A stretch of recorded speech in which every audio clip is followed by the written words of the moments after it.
আরে বন্ধু রে, কি অবস্থা? আরে জানের বন্ধু, কি খবর তোর? এই তো আলহামদুলিল্লাহ ভালো। আরে বন্ধু, তোর সাথে একটা কথা ছিল, কিছু যদি মনে না করিস বলবো। আরে বন্ধু, কি করছ তুই? আমাকে তো কিছু বলার জন্য আবার পারমিশন নেওয়া লাগে। তুই আমার জানের দোস্ত, বল বল।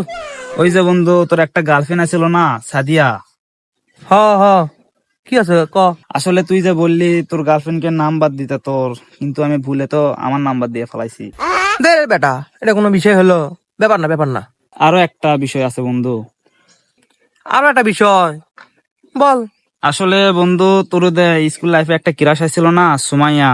ও আসলে তোর প্রপোজালটা অ্যাকসেপ্ট করছিল।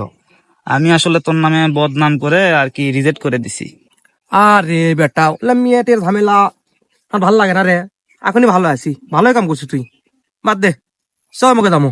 আরে দাঁড়া দাঁড়া বন্ধু, আর একটা কথা আছে। আবার একটা কথা? আচ্ছা লে, তাড়াতাড়ি ক। কথা হলো যে, এই কথা শোনার পর তুই তো আমাদের বন্ধুত্ব নষ্ট করবি না তো? আরে না বন্ধু, কি কোস? তুই আমার কলেজের বন্ধু, তোর সাথে সম্পর্ক নষ্ট করবো তাই? তুই ক, সমস্যা নেই, ক ক। আসলে বন্ধু, তোকে যে কালকে রাতের বেলা তোর বাপ সিগারেট খাওয়ার জন্য তোকে উদ্যম মাধ্যম পিটালো না? হরি সেই ম্যাথ দিছে, তা কি আছে? আসলে ওই কথাটা আমি তোর বাপকে কালকে বলছিলাম।